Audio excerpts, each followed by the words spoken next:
अध्यक्ष महोदय, माझा विषय असा आहे की गावागावात, शहरांमध्ये आणि खेड्यापाड्यात सुद्धा एकंदरीत तालुक्याच्या ठिकाणी पण अनाथ बालके, लहान बालके बाल सुधारगृहामध्ये टाकण्याचे आपल्याकडे बाल सुधारगृह आहेत आणि त्यानंतर 18 वर्षानंतर त्यांना आपण अनुरक्षक गृहामध्ये 18 ते 21 या वयामध्ये अध्यक्ष महोदय टाकतो। आता मंत्री महोदयांनी जे उत्तर दिले ना त्याच्यामध्ये सुस्पष्टपणे असं लक्षात येतंय की ज्या कॅपॅसिटीचे ते बाल सुधारगृह आहेत किंवा राज्यात ज्या ज्या ठिकाणी अनुरक्षक गृह आहेत त्या ठिकाणी सुद्धा ते कॅपॅसिटी प्रमाणे चालत नाही, म्हणजे कमी चालतात। 100 असतील तर 80, 70, 18 असे चालतात। अध्यक्ष महोदय, आपल्या मार्फत मी मंत्री महोदयांना सांगितूया म्हणजे सजेशन देऊ इच्छितो की आपण प्रत्येक ऑटोनॉमस बॉडीला पत्र देऊन त्या गावामध्ये असे अनेक मुलं आहेत की जे अनाथ आहेत, त्यांना लोक म्हणजे त्यांच्या सांभाळत नाही कोणी किंवा त्यांच्यावर अतोनात छळ चालतात, तर ह्या सगळ्या ऑटोनॉमस बॉडीकडनं आपण या बाल सुधार गृह आणि माझा जो प्रश्न आहे अनुरक्षक गृह, त्याच्यामुळेच अध्यक्ष महोदय हे अनुरक्षक गृह विभागाच्या ठिकाणी संभाजीनगरला मी मागितलेलं आहे आणि जर तुम्ही बघितलं पूर्ण विभागामध्ये एकही अनुरक्षक गृह नाहीये छत्रपती संभाजीनगर विभागात, म्हणजे 7-8 जिल्ह्यामध्ये। तर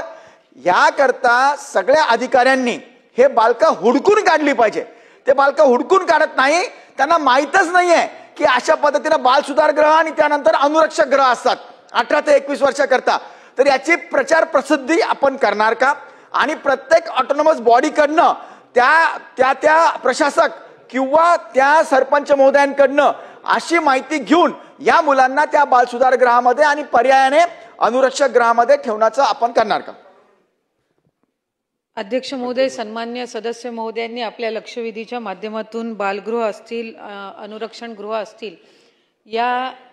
संदर्भातील विविध विषयांकडे लक्ष केंद्रित केलेलं आहे। खरं तर बालगृह असतील, अनुरक्षण गृह असतील, ही सगळीच जे ॲक्टच्या जे काही त्याच्यामध्ये दिलेली कलमं आहेत, सूचना आहेत, यानुसार त्या ठिकाणी चालत असतात आणि जे ॲक्टच्या कलम 3 नुसार काळजी व संरक्षणाची गरज असलेल्या बालकांना संस्थेत दाखल करणे हा शेवटचा पर्याय असावा। म्हणजे साधारणपणे त्यांच्या आईवडिलांकडेच किंवा त्यांच्या नातलगांकडेच किंवा एक घरगुती वातावरणामध्येच त्यांचं पालन पोषण आणि त्याचबरोबर त्यांच्यावर संस्कार होणे हे निश्चितपणाने त्या ठिकाणी गरजेचं आहे। आज राज्यामधली जी बालगृह आहेत ती 18 वयोगटापर्यंत सुरू असतात आणि 18व्या वयोगटाच्या नंतर अनुरक्षण गृहांमध्ये या जी बालकं आहेत म्हणजे मुलं आणि मुली आहेत त्यांना त्या ठिकाणी पाठवलं जात असतं आणि अशा वेळेला साधारणपणे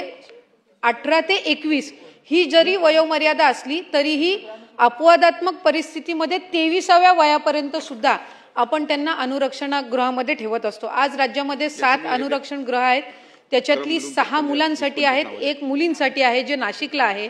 आणि त्या अनुरक्षण गृहाची कॅपॅसिटी ही 100 आहे, म्हणजे 100ची त्याला मान्यता आहे। 100ची मान्यता असताना आज तिथं 14 मुली आहेत, मुलींसाठी जी 7 पैकी 1 आहे त्याच्यामध्ये कॅपॅसिटीच्या पेक्षा जवळपास 86 मुली तिथं कमी आहेत आणि साधारणपणे यातल्या 2 या 14 पैकी 2 छत्रपती संभाजीनगर मधल्या पण आहेत आणि आज जेवढी आपल्याकडे उपलब्धता आहे म्हणजे जितकी कॅपॅसिटी आहे 7 अनुरक्षण गृहांमध्ये त्यापेक्षा जवळपास 50% पेक्षा कमी त्या ठिकाणी आता जी बालकं आहेत, मुलं किंवा मुली ही तिथे राहत असतात। या व्यतिरिक्त मुलींचा राज्य वसतिगृहाचा सुद्धा पर्याय असतो। आज छत्रपती संभाजीनगरमध्ये मुलींसाठीचं जे राज्य वसतिगृह आहे तिथे सुद्धा साधारणपणे 100ची त्यांना मान्यता आहे आणि या 100 पैकी 16च मुली तिथं राहतात, म्हणजे तिथं सुद्धा 84चा आणखीन वाव आहे। त्याच्यामुळे आपला साधारणपणे हा प्रयत्न आहे की इन्स्टिट्यूशनलायझेशन हा जे ॲक्टनुसार साधारणपणे शेवटचाच पर्याय असतो, पण तो शेवटचा पर्याय सुद्धा अधिकाधिक उपलब्ध असावा या दृष्टिकोनातून छत्रपती संभाजीनगरमध्ये आज मुलींचं जे तिथे वसतिगृह आहे तिथं आपण अधिकाधिक त्या ठिकाणी त्यांना अशा ह्यांना ठेवू शकतो आणि त्याचं वयोगट 18 ते 60 आहे, म्हणजे 18व्या वर्षीपासून ते 60व्या वर्षापर्यंतच्या महिला आणि मुली या त्याच्यामध्ये राहू शकतात। या व्यतिरिक्त छत्रपती संभाजीनगर येथे एक सखी निवास सुद्धा मंजूर आहे, त्याच्यामुळे बालगृहातून बाहेर पडल्यानंतर सखी निवास म्हणजे वर्किंग हॉस्टेलमध्ये सुद्धा वर्किंग विमेन हॉस्टेलमध्ये सुद्धा या मुली शिक्षणासाठी आणि त्यांच्या नोकरी व्यवसायाच्या आणि इतर कारणांनी त्या ठिकाणी राहू शकतात।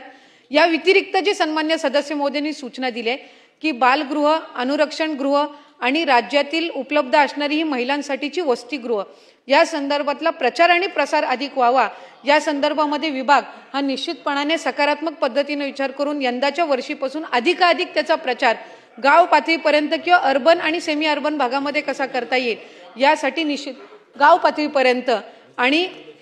शहरामध्ये आणि उपनगरांमध्ये कसा करता येईल या संदर्भामध्ये सकारात्मक त्याचा एक प्रस्ताव तयार करून यंदाच्या वर्षीपासून आम्ही त्याचा प्रसार चांगल्या पद्धतीने व्हावा हे निश्चितपणाने करण्यात येईल अध्यक्ष महोदय।